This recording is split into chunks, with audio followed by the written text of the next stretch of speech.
We're now recording. So welcome to the first of fall 2022, but these webinars started in, I believe, fall of 2017. That's when my second daughter was born. I think I was on maternity leave when these technically started. So welcome. This is called the Uncg Libraries Research and Application Webinar Series. So these are about various aspects of anything related to research, particularly library resources and research tools, and about the services we provide. So they're typically done by librarians and archivists at Uncg, but they can be done by other people if anyone is interested. So here they are. Again, it shows you how long they've been going on, and every single recording we've ever done is on there. And, most of them are closed caption. It's always an ongoing process, but there they are. So these are 30-minute-ish webinars that are recorded into the cloud and then hosted on YouTube for closed captioning. I am going to turn on the live transcript. You can turn them off if it bothers you, but this is going to be good for people who need it. And then the captions are made in YouTube for the recording as well. So these are throughout the fall and spring semester. Sometimes we do winter series. So make sure you check out that website for upcoming ones. Our next one is on Intro to Twine by Maggie Murphy, and I'll remind us at the end. And please stay tuned at the end for a quick assessment on how we're doing. We're always just looking to continue to do these and to improve. So let us know. So without further ado, this session is on publishing support in university libraries by Anna Kraft. She's going to talk about academic publishing and what the Uncg libraries can do to help, and she'll go into detail about what that all is, so I'm not going to harp on that. If y'all have any technical issues in the meantime, you can welcome to email me, but do remember that this is being recorded, but I can help you on the back end on email, or you can direct chat me in Zoom. And please stay muted throughout this. I'll mute you if it becomes an issue, but you can unmute at the end to have a conversation with Anna, or you can put questions in the chat and I will track them and stop her when it is appropriate. So without further ado, Anna, you are up. Thank you, Sam, and welcome everybody. As I bring up the slides, I'm going to paste a link in the chat for following along with the slides if desired, or consulting them later. All right, so I got the slides up, and there's that Go link. Go to uncg.edu/libpub0920 if you'd like to consult the slides or follow along. So this is me. I'm Anna Kraft. My pronouns are she, her, hers, and I'm the coordinator of scholarly communications here at Uncg. And I did a little Menti. We've got a smallish group today, so we won't spend a lot of time on this, but there are two questions. If you go to www.menti.com, yeah, those are my sister's like foster kittens. Unfortunately, those are not my cats. Well, fortunately, because my cat hates other cats. But yes, that was Scout and Gem, little sweeties. Yeah, so if you go to www.menti.com and enter the code 82895171, or you can go to this direct link. There are two questions, and the first one is about your experience with publishing. There's no right or wrong answer. This is just to sort of get a sense of what people have done. Anything that you want to share there about any publishing that you have done, or presenting or anything like that. And then the second question is more general about why academics publish. So I'll give just a second if y'all want to enter anything there. And then we'll look at the results. I went a little bit overboard with how many slides I have today, so we're going to go through some of these pretty quickly, but I may, depending on what y'all have said in this Mentimeter, I may focus on certain areas. All right, so we've got a variety of answers here, and that's great. Some people with experience, some people who have not got academic publishing experience, and all of that is completely fine. All right, so academic journals, book chapters, very good. Awesome, y'all. And even if you do not have publishing experience, like, you are in the right place. We're going to talk about sort of working toward that. Okay, why do academics publish? Yes, got some great answers here too, related to job requirements, potentially with tenure and promotion, making contributions to the field, doing meaningful work, sharing information. Awesome. These are all great. Okay, back to the slides. All right. So these are some of the reasons that I came up with. And y'all hit a lot of these. So sharing information for reappointment, tenure, getting a job or keeping a job. One big one can be related to grants and expectations from funders who are funding your research, and then getting credit. If you are the first one who discovers something or comes up with an idea, you may want to make sure that you are on record for getting credit for that. So we're going to do just a quick overview related to scholarly publishing. So this is the process of sharing the results of research, often in the form of journal articles, books, or chapters, though there can be many ways that scholarly publishing is shared. And this is a component of the research lifecycle. The research lifecycle can take a lot of forms.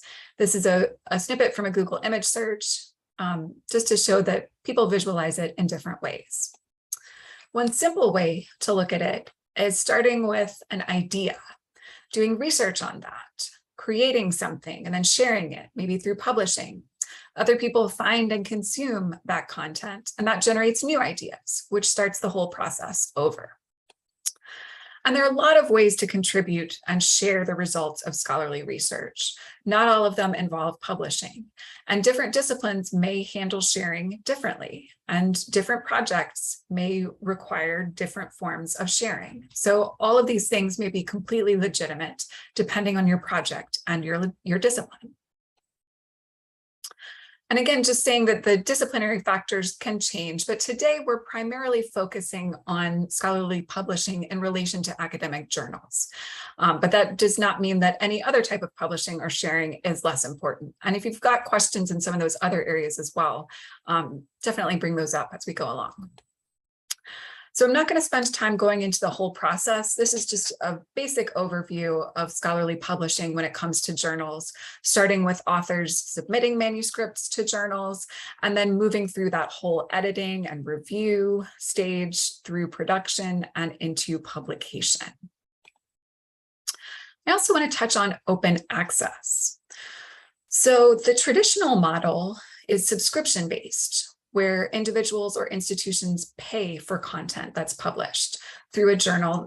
Generally, the way this started was when you were paying, before the internet, people and institutions like libraries were paying for print journals. So the library would subscribe, they would receive the journal, it would go onto the shelves, and people would be able to access it there. Online, this content is generally behind what we call a paywall. And the subscription model has been around a really long time. It's kind of the way things started with academic publishing when it comes to journals. And again, the only people who can access this closed scholarship are people who subscribe or people who are associated with libraries or other institutions that subscribe. Here's an example of a paywall. This is when I was trying to access an article that we don't subscribe to. The other model is open access. And this is when materials are published or shared and made available online at no cost to readers. That doesn't mean that there's no cost associated with producing and publishing the scholarship. It just means that they are shared for reading at no charge. This is a newer model than that subscription-based model. And anyone who has an internet connection that's not subject to some sort of censorship or filtering that might interfere, pretty much everyone can access open access scholarship. There are a lot of benefits. The ones that I want to bring out are the exposure, which can lead to higher citation rates. So there's literature showing that scholarship that's published openly tends to have higher citation rates than scholarship that's published in the closed form. And again, open access scholarship, it's free for readers, but it's not free to produce or publish.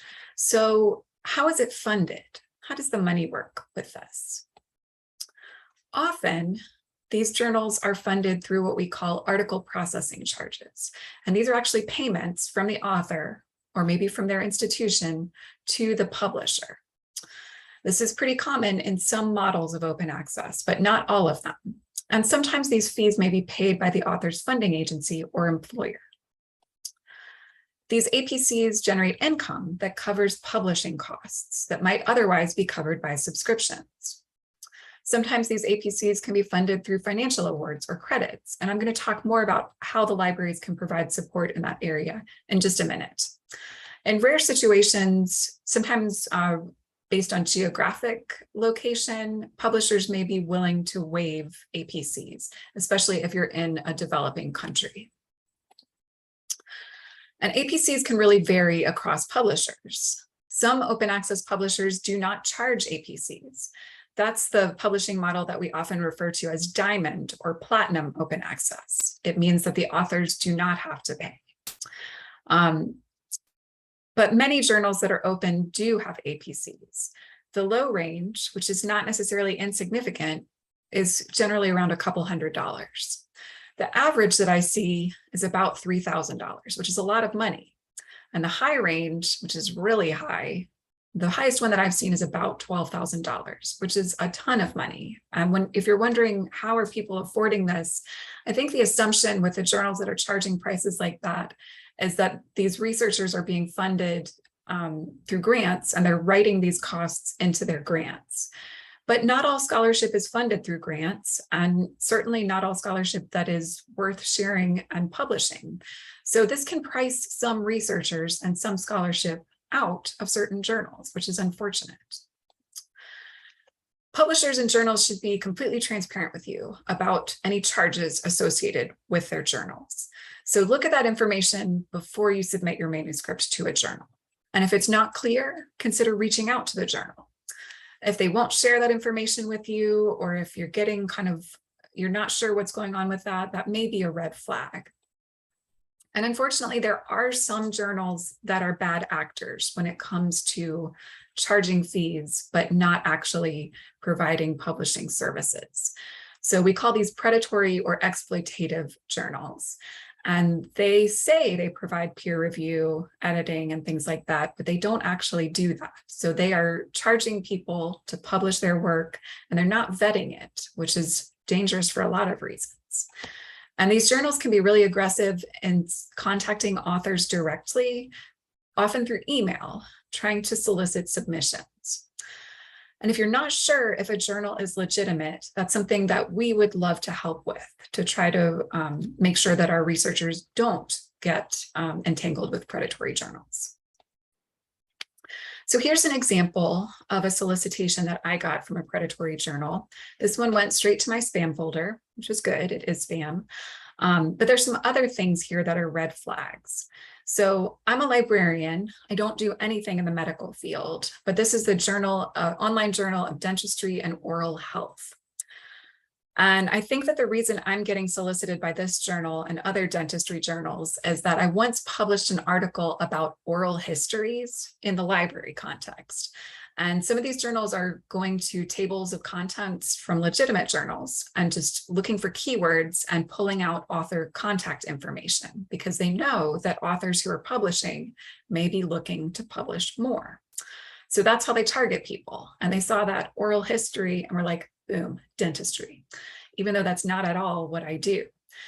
So that's another red flag here. And you see that the language is a little bit strange, like maybe it was written by a robot or someone who does not speak good English. So I was in shortfall of one article for successful release of upcoming issue, volume 5, issue 4. Is it possible for you to support us with your mini review research article?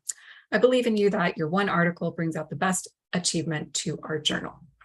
No quality journal is going to be soliciting people in this way. So yeah, and Sam is saying in the chat that she wrote an article that focused on nursing students, and now she gets a lot of emails to publish in nursing journals. Yes, these journals are pretty crafty in targeting researchers like that. Here's another example. This one is actually in my field. So Journal of Information Science and Technology, that's related to what I do. But again, we see some red flags. And this format here is really common, where you see your name spelled in the way it may have been presented in a citation. They're just pulling this information directly from citations. And they say, we are blah, blah, blah. We have noticed your publication.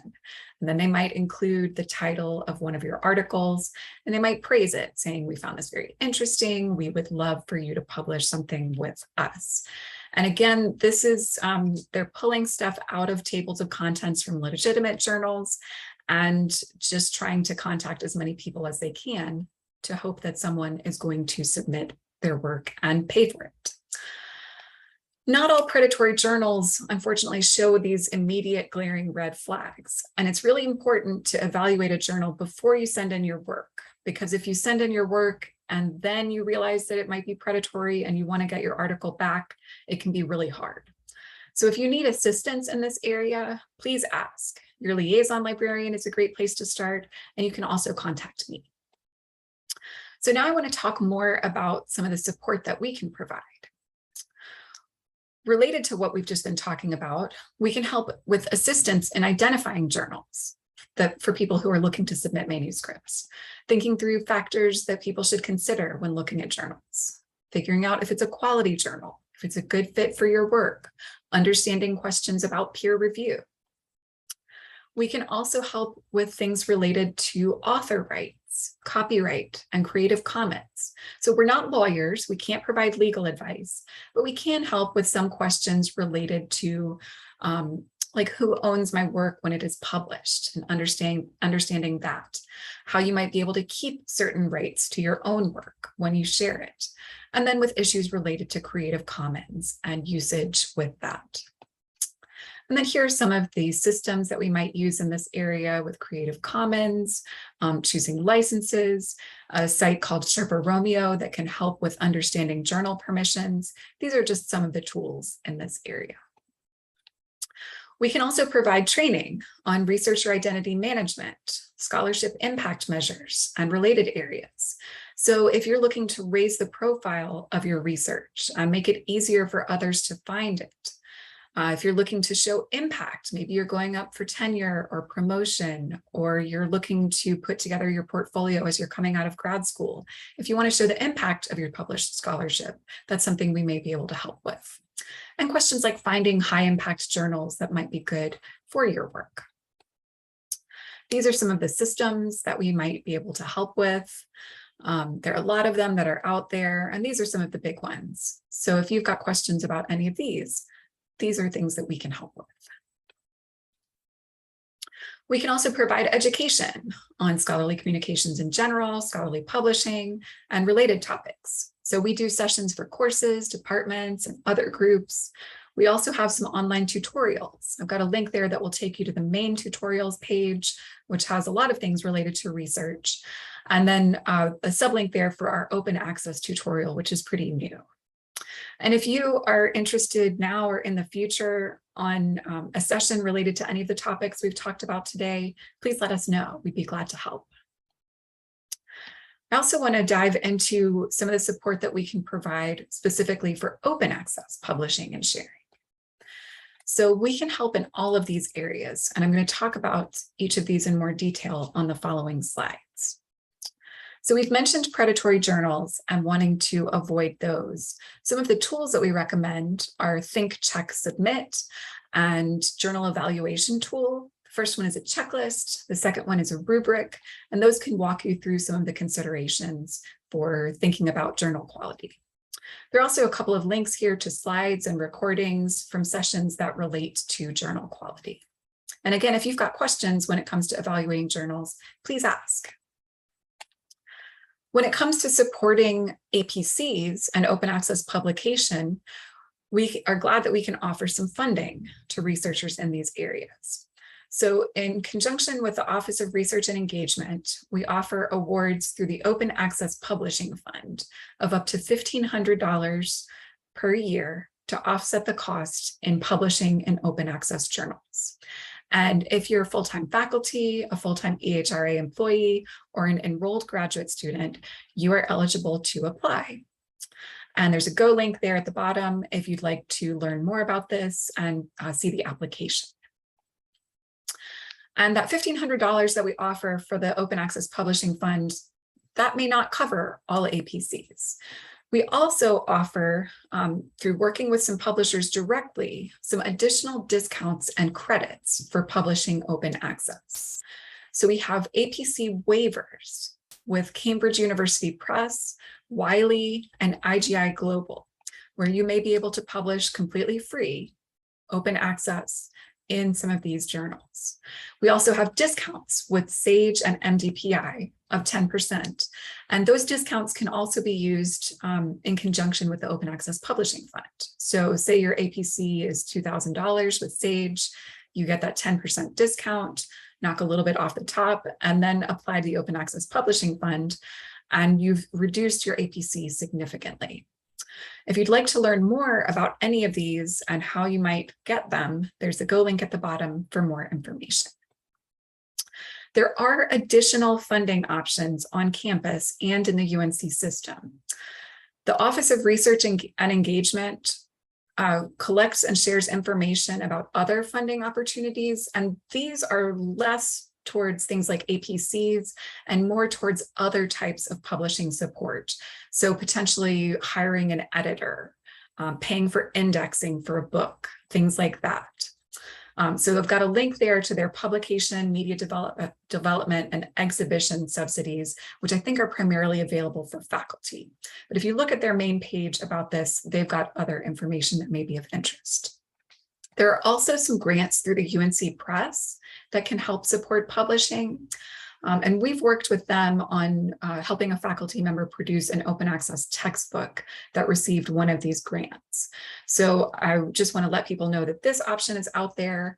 And if you're interested, there are a couple of links to learn more. If you want to share your scholarship openly, but say you don't have funding for APCs, that Open Access Publishing Fund won't cover your APC, we don't work with your publisher, what can you do? You can consider sharing your work in NC Docs.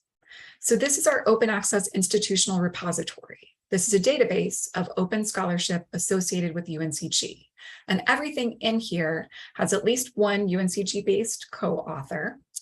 And most of the scholarship that's in NC Docs was initially published or shared elsewhere. So published in academic journals that might be closed, shared in conference presentations, things like that. We can't necessarily add everything to NC Docs. We do have to get permission from the copyright holder. With journals, it's generally the publisher. So checking on that copyright situation is something that we handle, and that's something that we can help with. Here's an example of a profile.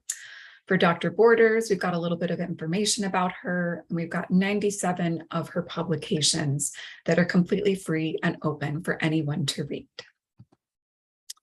So NC Docs provides a stable, long-term platform and profile for openly sharing scholarship. It does not do anything with citation tracking, but it does track basic usage, including download counts. And this can help fulfill some public access requirements if you're funded and you're required to have open access to your work.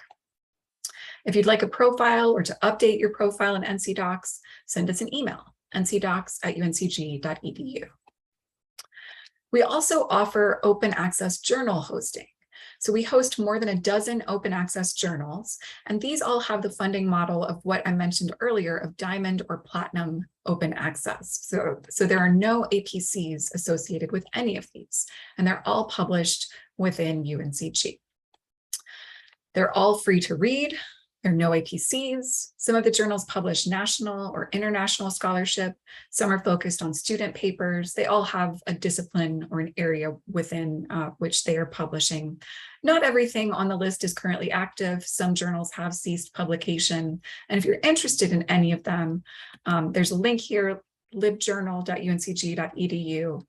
And then you'd be able to look at the individual journals. If you've got questions about any of them, we'd recommend reaching out to them directly.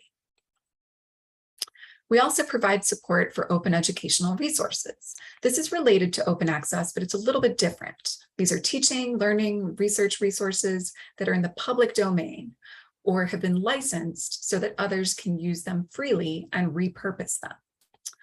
So what's the difference here between open access and open educational resources? Open access is free to read. Open educational resources are even more open generally. So they are often shared under that open license that allows not only you to read them, but maybe to edit them, change them, share them. So this can be a way for people to build on scholarly content created by others and use it in the classroom. If you're looking for help with OER, we have a librarian who focuses in this area, Melody Rude, and she's made a great guide, go.uncg.edu/OER, if you'd like to learn more in this area about how it may help your teaching, learning, and things like that. And if you need assistance in any of the areas that we've talked about today, we've gone through a lot of information pretty quickly. We're here to help. Your liaison librarian is a great place to start. If you're not sure who that is, you can go to this link and find out. And you can also consult our scholarly communications guide or contact me. So I want to thank you all for being here today. And I want to thank Sam for running this session. I guess we got in just under time. So if y'all have any questions, please ask. And thanks so much again for being here. And then we've got some links at the end. Oh, and Lori, what's your question? So first, this was outstanding. I'm so glad that I tuned into this. So will the PowerPoint be available that I could actually click on the links? Because I don't think I can do it in this mode, but then that may be my... Yeah, I will send out, or maybe with the follow-up that Sam does, we'll make sure that there is a version that's clickable so you can go to any of the links. Yes, absolutely. Yeah, I always send out the slides with the recording. So Great. y'all will have that in the email. So the other thing is I want to say how extremely grateful I was for the funding for an open access journal. And I will say that I knew the journal I was submitting the article to was open access, but I didn't know the cost until it was like too far gone. And it's definitely a legitimate journal. So as I'm going through, I mean, the cost of the article, if I wasn't a member of the organization, would have been almost $4,000, but it was under $3,000. So I was very grateful for the $1,500, and yes, took a loan to pay the remainder. But anyway, very grateful. And the final thing that I would say, an interesting thing occurred. We received feedback on an article we submitted, and I've never seen this before, but the journal editor said to us, oh, by the way, you cited 2 predatory journals. So of course, it surprised me. I researched the information on the journals, and then I followed the information that said, how can you tell? And to be honest with you, I don't believe that they were predatory journals. So I was very surprised to see that feedback. I mean, I thought what they have on their page for peer review was very strict. It had the, I don't know if we call them the organizations at the bottom, it had a little abbreviation. So I know if we had had more time, I would have contacted, you know, Leah or someone else to say, hey, we got this. Do you really think these are predatory journals? Because what happened was we had to then come up with new references for the same information. But like I said, I've never seen that before, but it was just an interesting remark that we had to do before we get accepted.